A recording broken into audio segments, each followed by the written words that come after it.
16 जानेवारी 2025चा तो दिवस. साधारणतः रात्रीचे 11-12 वाजलेले असतील. 36 वर्षाचा रविकुमार त्याच्या पत्नीपाशी झोपलेला होता. त्यांचे जे काम आहे ते उरकल्यानंतर दोघं गप्पा मारत होते. त्यावेळेला रविकुमार म्हणतो की मी तर महाराष्ट्रामध्ये पुण्यामध्ये काम करतोय.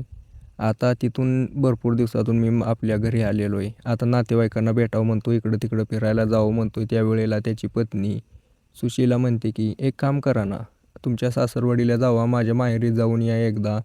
तिथं तुमची सासू आहे, सासरे आहेत, मेहुणी आहे. त्यांच्यासोबत चांगल्या पद्धतीने 1-2 दिवस राहावा. नंतर मी तुम्हाला घ्यायला येईल. तुम्ही माघारी या, नंतर तुम्ही तुमच्या कामाला जाऊ शकता. नातेवाईकांना पण भेटून होईल, तुमचं मन पण हलकं होईल आणि तुम्हाला फिरायला पण मोकळीक भेटेल. जरा गावातला एरिया आहे, चांगल्या प्रकारे तुमचा आदरातिथ्य होईल. ज्यावेळेला रविकुमार हे सगळं ऐकतो त्यावेळेला त्यालाही बरोबर वाटतं. कारण त्याच्या सासरकडचे लोक एकदम मस्त म्हणजे अशी माणसं होती की त्याला आदर द्यायचे, त्याची इज्जत करायचे. रविकुमार हा पण काही असा नव्हता की वाईट, एक नंबर व्यक्ती. पुण्यामध्ये काम करायचा एका लोखंडाच्या कंपनीमध्ये. सुरुवात तर त्याने एका वर्करपासून चालू केली होती, पण आज तो त्या कंपनीमध्ये एक चांगल्या मोठ्या पदावरती काम करत होता. पगार होती चांगल्या प्रकारे. त्यामुळे तो सासरी वगैरे जाऊन यायचा. कायम सगळ्यांसोबत चांगल्या पद्धतीने संबंध असायचे. पैसा होता, घरी पण पैसा द्यायच्या. घरी पत्नी होती, 2 मुलं होती. यांचं 15 वर्षापूर्वी लग्न झालेलं.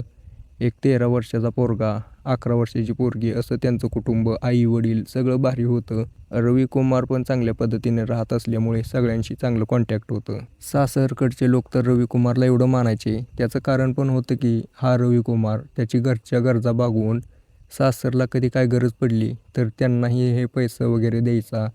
त्यामुळे त्याला आदर करायचे त्याचे. तुम्हाला तर माहिती असेल, जिथं पैसा तिथं आदर नक्कीच असतो. आता हा रविकुमार त्याची पत्नी जी सांगते त्याच्याप्रमाणे दुसऱ्या दिवशी उठून त्याच्या सासरी जायला निघतो. बॅगमध्ये 2 कापडं ठेवतो, गाडी घेतो. गाडी भरपूर दिवस झाली घरीच उभा होती, कारण पुण्यामध्ये गेला की याची गाडी चालवण्यासाठी कोणच नसायचं. गाडी काढून भरपूर दिवस बंद असल्यामुळे किक मारतो 3-4, गाडी लवकर चालू होत नाही. एकदा प्लग काढून बसवतो आणि नंतर गाडी चालू करून तो त्याच्या सासरी जाऊन पोहोचतो. सासर एक अर्ध्या 1 तासाच्या अंतरावरती होतं.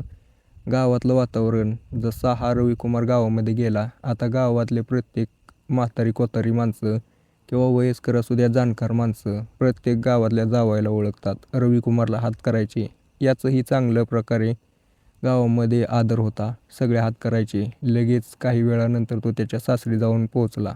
ज्या वेळेला रविकुमार त्याच्या सासरी गेला, 60 वर्षाचा रामपाल त्याला बघून आनंदी झाला. पोरासारखा होता रविकुमार त्याच्यासाठी. सासू बघितली, त्यांचा आशीर्वाद घेतला. त्याची एक 16 वर्षाची मेहुणी होती जी की 10वीमध्ये शिकायची. तिलाही बघून ती खुश झाली, कारण त्याचं कारण पण होतं. हा जो रविकुमार आहे, ज्यावेळेला पण पुण्यामध्ये कामाला असायचा त्यावेळेला सगळ्यांशी कॉन्टॅक्टमध्ये असायचा. असंच एक दिवशी या रविकुमारने सासरी फोन केला होता. ही जी तुम्हाला सांगितली त्याची मेहुणी होती, ती मेहुणी 10वीमध्ये शिकत होती. त्यावेळेला त्यांचं बोलणं झालं. तिच्या सासूने त्या मेहुणीपाशी नंबर, रविकुमारच्या सासूने त्याच्या मेहुणीपाशी हा फोन दिला आणि बोलायला लागले. त्यावेळेला ती सांगत होती की मी 10वीमध्ये शिकते. रविकुमार म्हणला, हो भरपूर दिवस झालं तुला मी बघितलंच नाही, आता मोठी झाली असशील ना. हो, ती म्हणली मोठी झाली, आता 10वीमध्ये आहे आणि मला आता जास्त अभ्यासाचा ताण येतोय. पुढे चालून डॉक्टर व्हायचं आहे, त्यामुळे मी अभ्यास करत आहे जास्त.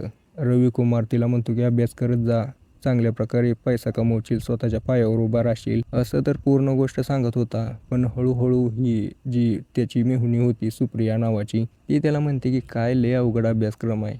रविकुमार म्हणला अवघड काय नसतं, समजून घेतलं की सगळं ठीक आहे. त्यावेळेला ती त्याला विचारायला लागते. आणि हा दुसरीकडे रविकुमार हुशार पोरगा होता, त्यामुळे पुण्यामध्ये चांगल्या कंपनीत कामाला होता. त्याच्या मेहुणीने जे काही प्रश्न विचारले त्याची चांगल्या प्रकारे उत्तरं दिली. दुसऱ्या दिवशी शाळेमध्ये गेल्यानंतर तिला ते सगळे प्रश्नांची उत्तरं बरोबर मिळाली. सरला जसं होती, सरांनी जसं सांगितलं तसंच त्यानं पण सांगितलं होतं. घरी आल्यानंतर त्या मेहुणीनं फोन केला माघारी. सुप्रिया त्या रविकुमारला म्हणते की तुम्ही जसं सांगितलं तशा प्रकारेच हे सगळं निघालं उत्तर वगैरे. तर अशा प्रकारे या दोघांची चांगली ओळख झाली होती. रविकुमार अधूनमधून तिला शाळेत खर्चण्यासाठी पैसे वगैरे द्यायचा. त्यामुळे चांगल्या प्रकारे नातं होतं मेहुणी आणि दाजीचं. आता हा रामपाल त्याच्या जावई आली म्हटल्यानंतर मासं वगैरे आणतो, मासं करते, चांगल्या प्रकारे खाते. आणि त्यावेळेला त्याची सासू म्हणते की आमची पोरगी आली नाही का? रविकुमार म्हणतो नाही आली, ती 2-3 दिवसांनी येणार आहे, मग आम्ही दोघंच माघारी जाऊ. आता हे सगळं बोलून झाल्यानंतर रविकुमार आणि त्याची पत्नी हे म्हणतात की आता कसं करायचं, आपल्या घरी तर 2च खोल्या आहेत. एका खोलीत तर आपण झोपतोय, दुसऱ्या खोलीत आपली पोरगी झोपते. त्याची आई काय म्हणते, रामपालची बायको म्हणते मग आता कसं करायचं. रामपाल म्हणतो ठीक आहे, एक काम कर, आपल्यासाठी तर आहेच आपण दोघं. त्यावेळेला रामपाल म्हणतो असं एक काम कर ना, आपल्यापाशी एक खट आहे ना, तो खाट या पोरीच्या सुप्रियाच्या शेजारी हातरून दे, त्या ठिकाणी बसून त्या ठिकाणी हे दोघं झोपून जातील. काय लहान पोरगी आहे, काय अडचण येणार नाही. ज्या वेळेला रामपाल असं म्हणतो, त्याची पत्नी एक खाट नेऊन तिथं ठेवते आणि त्याला जेवण झाल्यानंतर पाणी वगैरे दिलं. तो जो रविकुमार आहे त्या ठिकाणी जाऊन बसला, पाणी वगैरे घेतलं. काही वेळानंतर त्याची मेहुणी आली सुप्रिया. रविकुमार इंस्टाग्राम बघत होता, रील वगैरे बघत होता. त्यामुळे ती जी सुप्रिया होती तिलाही मोबाईलचा भलताच नाद. हातामध्ये मोबाईल कधी आला नाही. ज्या वेळेला हातामध्ये ती गोष्ट नसते त्यावेळेला एक क्युरिओसिटी असते की तिने बघायचं, मोबाईलमध्ये डोकं घालायचं. तिनंही डोकं घालायला चालू केलं.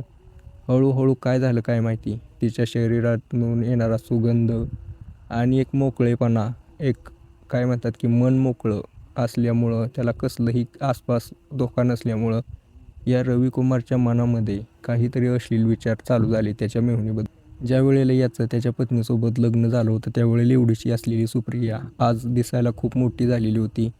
शरीरात तिच्या बदल होत होते, मॅच्युरिटी आली होती, शहाणी झाली होती. त्यामुळे शरीर बदललं होतं. 10वीमध्ये होती, चांगल्या प्रकारे शरीर वाढलं होतं. त्या शरीराकडे बघून याची नजर हटली आणि आता त्याच्या मनामध्ये वाईट विचार आले. त्याने हळूहळू आता रविकुमार हळूहळू ज्या वेळेला त्याची मेहुणी त्याच्या मोबाईलमध्ये बघते त्यावेळेला त्याने अश्लील व्हिडिओ लावायला चालू केले. अश्लील व्हिडिओ लावल्यानंतर मित्रांनो सकाळी उठून आता हे सगळं रविकुमार करत होता. त्यावेळेला त्याची मेहुणी म्हणते की दाजी काय करताय, हे काय लावलं, हे वाईट असतं बघणं, असं चुकीचं आहे, तुम्ही हे बंद करा. रविकुमार म्हणला की काही नाही होत, तुला काय माहिती आहे, चांगली गोष्ट आहे.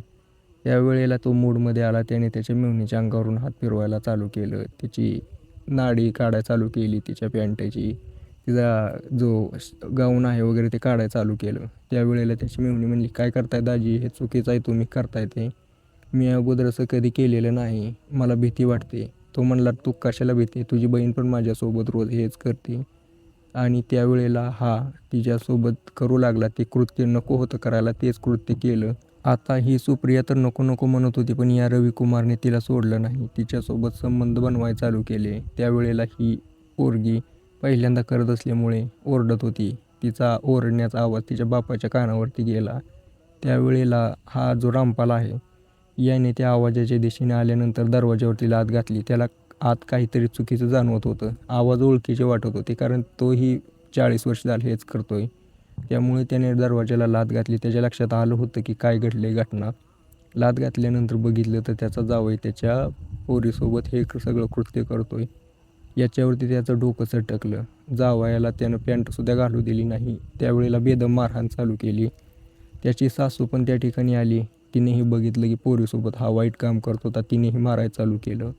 या दोघांनी एवढी बेदम मारहाण केली की याचा त्या ठिकाणी मृत्यू झाला. आता दोघांना ज्या वेळेला राग शांत झाला त्यावेळेला समजलं की त्यांच्या हातून काय झालं आहे, आता करायचं काय. त्यांनी प्लॅनिंग केली, त्याला नेऊन शेजारच्या शेतात टाकून आणि त्याच्या पोरीला सांगितले अजिबात तू कोणाला काय बोलू नको, तू फक्त शांत राहा. सकाळी उठल्यानंतर रामपाल, आता सकाळ झाली, सकाळ उठल्यानंतर रामपाल आपला नेहमीप्रमाणे जसं काय घडलंच नाही तसं उठला, आंघोळ केली आणि जावयाच्या रूममध्ये गेला. त्यावेळेला त्या ठिकाणी नसल्यामुळे त्यांनी आसपास विचारायला चालू केलं. म्हणजे नॉर्मल सगळं, कुठं काय झालं घडलं नाही असंच वाटावं. विचारायला चालू केल्यानंतर त्या ठिकाणी आसपासचे लोक पण शोधायला लागले. तो म्हणला की अरे आमचा जावई तर रात्री आला होता, जेवण केलं आणि आता नेमका कुठं गेला मला पण समजेना, सकाळ सकाळ कुठं गेला आहे का बघा. आता हे सगळं चालूच होतं, शोधत होते. पोरीला फोन लावला, जावई तिकडं आला आहे का. पोरगी म्हणली काय झालं नेमकं काय मला पण समजेना, इकडं तर आला नाही. रामपाल म्हणला की ठीक आहे काय नाही. त्यावेळेला रामपाल त्याच्या पोरीला म्हणतो की काही नाही, बघतो मी कुठं जर गेले असतील इकडं तिकडं बाहेर, शोधून मी तुला फोन करतो. ठीक आहे म्हणते पोरगी. पण काहीच वेळानंतर एक व्यक्ती ओरडत तिकडून रानातनं बाहेर येतो आणि म्हणतो की तिथं कोणाची तर लाश पडली. सगळे लोक त्या ठिकाणी जातात. त्या ठिकाणी गेल्यानंतर बघतात. आता हा रामपाल मोठमोठ्याने ओरडायला लागला, म्हणायचा की माझ्या जावयासोबत कोणी असं केलं असेल, एकदम भारी होता स्वभावाने, कोणाची सोबत दुश्मनी नाही. तर झालं काय, रात्री तर जेवण आणलं होतं, यामध्ये काहीच कळेना. पोलिसांना फोन गेला, पोलीस त्या ठिकाणी आले. पोलिसांनी चौकशी वगैरे केली, सगळी घटना ऐकून घेतली. जसं घडली रामपालनं जशी घटना घडली तशी सांगितली. त्यावेळेला पोलिसांनी पोस्टमॉर्टमसाठी पाठवलं, पण ज्यावेळेला त्यांनी रिसर्च करायला चालू केलं त्यावेळेला एक घटना सारखी त्यांना खटकत होती की हा जो रविकुमार आहे, रामपाल जसं म्हणतोय याला कोणीतरी मारलं, याचा ना कोणाशी संबंध, हा तर 5-5 वर्ष इकडे येतच नाही, तर मग कोणासोबत दुश्मनी असेल. तर त्यावेळेला त्यांचं लक्ष गेलं त्याची जी मेहुणी आहे तिच्याकडे. ती अशी भिवून बसलेली एका साईडला. पोलिसांनी लेडीज कॉन्स्टेबल बोलवली. त्या पोरीला बोलवून तिच्यासोबत चौकशी चालू केली. लेडीज कॉन्स्टेबलनं सांगितलं की तू भिवू नको, जे काय आहे ते सांग मला, तुझ्यावरती काही होणार नाही, तुला कसली. सुरुवातीला तर ती पोरगी सुप्रिया बोलायला काहीच तयार नव्हती, पण हळूहळू जसा त्या लेडीज कॉन्स्टेबलने तिला हिंमत दिली तशी ती पोरगी खुलायला चालू झाली. तिने सांगितली घडलेली पूर्ण घटना. पोलिसांना रामपालवरती शक होताच, कारण तो अशा प्रकारे काय नाटक करत होता की जे पोलिसांच्या नजरेत येईल. पोलिसांनी त्याला ताब्यात घेतलं. त्यावेळेला त्याने जी घटना घडली ती सांगितली खरी.